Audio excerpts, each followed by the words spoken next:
quand un romancier américain revisite l'histoire française, en l'occurrence l'occupation. Nous sommes en août 1944. Les bombes américaines tombent sur la vieille ville de Saint-Malo. Deux personnages de 16 et 18 ans. Elle s'appelle Marie-Laure, elle est française, elle est aveugle. Lui, il s'appelle Werner, il est allemand. C'est un véritable petit génie des transmissions électromagnétiques. Voici leur destin entrecroisé, avec au cœur de ce roman la poursuite d'un diamant légendaire. Toute la lumière que nous ne pouvons voir. C'est un magnifique roman signé Anthony Doerr, traduit de l'américain par Valérie Malfoy. Alors, que dire de ce livre ? Évidemment, ce que tout le monde sait, il vient de remporter le prix Pulitzer il y a quelques jours. Il était finaliste du National Book Award, qui est l'équivalent du prix Goncourt aux États-Unis. Barack Obama le considère et le dit comme son livre préféré en ce moment. Et vous savez quoi ? C'est mérité.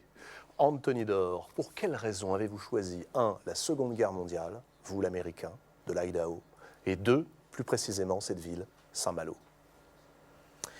Le livre a débuté parce que ça m'intéressait, la radio.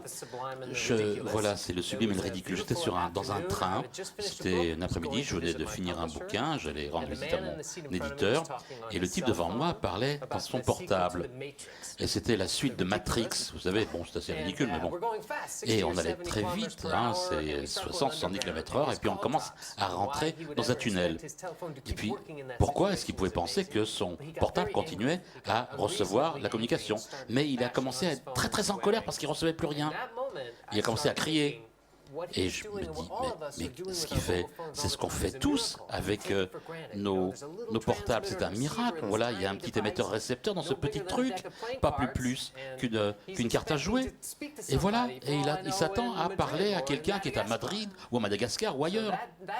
Bon, cette nuit-là, j'ai commencé cette histoire avec un garçon et une fille sur la radio. La fille est aveugle, le garçon s'occupe de radio. Et je suis resté très très longtemps dans mon bureau, je ne comprenais pas très bien quel était le lien. J'essayais de réfléchir et de trouver à quel moment la radio était la technologie, comme l'Internet ou la télé l'est aujourd'hui. Et puis, quelques années plus tard, j'étais en France, c'était à la fin d'un tour, d'une tournée, c'était la nuit, et on est arrivé à Saint-Malo le soir, et donc après le dîner, j'ai monté trois escaliers, j'ai fait le tour sur les remparts, et je suis tombé sous un enchantement, comme dans un livre d'Italo Calvino. Vous savez, il y avait la lune, il y avait la marée, et dans les appartements, on pouvait voir les gens qui faisaient les trucs quotidiens, qui buvaient du vin, tout ça. Tout ça, c'était sublime et ridicule à la fois. Et le jour d'après, on avait un jour de congé, j'ai dit à mon éditeur français, j'ai dit des trucs complètement dingues à l'américaine, tout est tellement vieux ici et beau. En fait, en 1944, en août, cette ville a été complètement détruite. 86% a été détruite par des bombardements alliés, par l'artillerie. Bon, juin, juillet, c'est le moment où les Alliés arrivaient en France, et puis on ne se rendait pas compte que les Allemands contrôlaient encore la côte. Donc j'ai commencé à lire sur l'histoire de la ville de Saint-Malo, et puis la façon de reconstruire, et ça a pris une décennie pour reconstruire la ville. Et donc, je me suis dit que certains visiteurs se rendent là-bas et ne se rendent pas compte que cette ville a été complètement détruite. Et c'est là que je me suis dit, voilà, c'est un moment où la radio était la technologie. Il y a cet endroit qui me fascine. Voilà comment ça a commencé. Voilà comment naît un roman aujourd'hui dans la tête d'Anthony Doerr. Je voudrais qu'on parle des personnages et notamment cette Marie-Laure, cette jeune Française. Qui est-elle exactement? Pourquoi avez-vous choisi une aveugle? Que lui est-il arrivé? Eh bien, elle perd la vision très tôt dans son existence parce que, en raison d'une maladie génétique, et puis je parle de choses très des métaphores, c'est très très facile, de décrire un caractère, un personnage qui est aveugle. Il faut trouver tous les gimmicks. On peut utiliser la pensée, on peut utiliser des tas de choses que les autres artistes ne peuvent pas utiliser. ni les peintres, ni les gens du cinéma. Donc, ça m'a beaucoup amusé de travailler sur un personnage qui est aveugle. Et c'est un personnage beaucoup plus capable que Werner, l'autre protagoniste du livre. Lui, il peut voir des choses, mais il ne sait pas quoi en faire. Elle, c'est un être humain beaucoup plus capable qu'elle. Et en fait, le véritable aveugle dans le livre, c'est lui. J'ai commencé à voir quels étaient les différents sens de visible, invisible, aveugle. Et on apprendra même d'ailleurs le sens mathématique de la lumière qui est quasi invisible, paraît-il. On pense beaucoup à cet écrivain français Jacques Lucéran, qui était un des grands résistants, aveugle lui aussi après un accident, et dont le livre « Et la lumière fut » est devenu aux États-Unis un véritable best-seller alors qu'il est quasiment inconnu en France. Jérôme Garcin, qui est son biographe, était venu parler de Jacques Lucéran ici sur ce plateau. Vous l'avez lu, est-ce que ça vous a inspiré ce livre pour créer le personnage de Marie-Laure ? Mais évidemment, dès que j'ai appris que Jacques a participé à la résistance, mais qu'il était aveugle, eh bien, c'était une personne tellement optimiste, il voyait le monde en couleur et il n'avait jamais ressenti le désespoir sur son côté d'invalidité. Il pouvait savoir tout de suite si quelqu'un racontait la vérité ou disait un mensonge. Voilà. Et quand j'ai créé ce personnage de Marie, voilà, je veux qu'elle soit dans une famille qui la soutienne et retourner ce destin qui aurait pu être en noir et blanc. Non. Et donc, elle réussit à lire, elle adore les livres, et sa vie est remplie de couleurs. Et tout ça est inspiré par cet auteur. Je vais être franc avec vous, Anthony Dor. Si c'était uniquement un livre d'un Américain sur la Deuxième Guerre mondiale avec une petite fille aveugle et un Allemand qui, lui, voit moins bien que la fille aveugle, on se dirait « laisse tomber ». Mais le coup de génie, c'est que très rapidement, vous inventez une légende. On est dans la science, le rationnel pur, et tout à coup vient la légende de ce diamant. Pouvez-vous nous raconter la légende de l'océan de flammes ? Moi, je l'ai inventé, c'est pas vrai. Mais j'ai toujours aimé les musées d'histoire naturelle, particulièrement celui de Paris. Bien sûr, il y a beaucoup d'histoires de ce qui s'est passé dans le Louvre pendant l'occupation, l'invasion de la France dans les années 40, tous les tableaux qui ont été évacués. Bon, ces histoires sont beaucoup racontées, même aux États-Unis. Mais voilà, quelle était l'activité qui se passait 1 ou 2 semaines avant l'invasion dans un musée d'histoire naturelle? Donc j'ai commencé à lire des tas de choses. Vous savez qu'il y a des choses très importantes qui sont conservées dans les musées d'histoire naturelle. Et il y a des saphirs qui sont conservés, par exemple, dans les musées britanniques. Et certaines personnes pensent que certains saphirs britanniques sont maudits.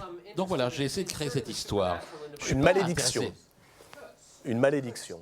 Oui, une malédiction, oui. La malédiction, c'est que si vous portez cette pierre, vous vivrez éternellement, mais tous les gens autour de vous seront en danger. Les gens que vous aimerez le plus seront en danger. Et je voulais que ça soit disponible au lecteur. Moi, je ne crois pas à ces trucs-là, mais je voulais que le lecteur puisse le lire. Peut-être que bon, allez. Ouais. Est-ce qu'on finit par croire le scientifique ou alors la légende? Je voudrais vous poser une question. J'ai l'impression que vous fonctionnez par contrainte et par strate de créativité. Donc la radio, ensuite Saint-Malo, 2e contrainte, 3e contrainte, les aveugles, ensuite 4e contrainte, cette légende.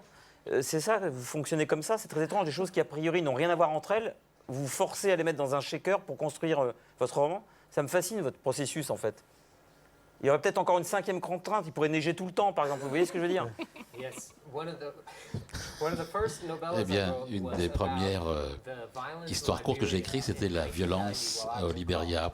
À l'époque où j'étais au collège, j'étais là-bas en train de boire la bière pendant que des choses horribles se produisaient en Afrique. Et en même temps, je lisais sur pourquoi est-ce que les baleines se suicident. Je lisais des trucs comme ça. Pourquoi les baleines se suicident? Et on ne sait pas si les baleines se suicident plus depuis qu'il y a des bateaux sur la mer. Et j'ai mis ces deux choses-là ensemble. Voilà. Qu'est-ce qui pourrait arriver si je me mets un défi? Voilà, mettre ces deux histoires ensemble. Et c'est devenu vivant. Parfois, on peut être plus créatif, je ne sais pas si vous êtes d'accord, à l'intérieur de contraintes. Si vous dites aux étudiants, allez, écrivez une histoire brève, bon, ils rentrent à la maison, ils sont tristes. Mais si vous leur dites, écrivez une histoire courte avec une femme de Finlande, et puis voilà, elle a un trou dans, je sais pas, la gencive, et elle est amoureuse d'un boucher. Et ils sont soudain beaucoup plus créatifs. Ils peuvent être plus créatifs à l'intérieur des contraintes. Voilà, très bel éloge de la contrainte. Alors, il faut peut-être rajouter une chose, parce que moi, j'aimerais qu'on parle de la manière dont vous l'avez écrit, ce roman, de la structure narrative, qui est exceptionnelle quand même. Vous l'avez lu, Yann Moix? Non, justement, j'adorerais le lire. Ah non, mais il y a quelque chose qui est formidable. Ce sont des chapitres courts alternés. Vous prenez donc Marie-Laure et Werner, 16 ans et 18 ans en 1944, et vous procédez par flashback, chapitres très très courts, comme des petites nouvelles. Il faut dire une chose, c'est que vous vous êtes fait connaître d'abord comme auteur de nouvelles, de short stories. On peut lire d'ailleurs le mur de mémoire, qui est votre précédent recueil de nouvelles. C'est chez Albin Michel, dans la collection Terre d'Amérique. De toute façon, c'est très simple. Aujourd'hui, si vous voulez savoir l'écrivain américain qui va cartonner dans 3 ans, vous lisez Terre d'Amérique, formidable collection chez Albin. On y trouve tous les futurs grands. Comment avez-vous travaillé, comment avez-vous écrit ce livre extraordinairement complexe et en même temps si simple à lire? Eh bien, il faut que je sois véritablement devant un plateau d'exécution maintenant, parce que c'était vraiment dans mon bureau. J'écrivais des chapitres extrêmement courts, parce que j'avais des enfants très jeunes. J'ai une paire de jumeaux. Ça m'a pris 10 ans à écrire, et les enfants ont 10 ans. Donc, c'est encore une contrainte supplémentaire. Je ne pouvais travailler que 2 à 3 heures d'affilée. Et donc, je pourrais simplement écrire un petit chapitre ou enlever quelques mots de trop, ou avoir encore affiné une image avant d'aller faire quelque chose avec les enfants. Donc, d'une certaine manière, ces chapitres extrêmement courts, ça rencontre mon style d'écriture. Mais si j'alternais, comme un match de tennis entre les deux personnages, je pouvais conserver chaque personnage tourné dans l'esprit des lecteurs. Par exemple, j'essaie de conserver l'image de Marie quand on lit sur Werner, et l'inverse. Donc, je fais l'aller-retour entre Saint-Malo, 1944, et mon but était d'essayer, vraiment ça me donne des migraines, c'est que tout arrive finalement en même temps dans les 100 dernières pages. Je pensais que personne n'allait lire le bouquin, parce que les deux personnages ne sont pas ensemble dans 90% du bouquin. Voilà, c'est ça. Personne ne va le lire, donc voilà. Donc je vais m'amuser. Et la rencontre est évidemment explosive et très loin de ce à quoi on peut s'attendre. Toute la lumière que nous ne pouvons voir, c'est aux éditions Albin Michel, Anthony d'Or. Merci beaucoup.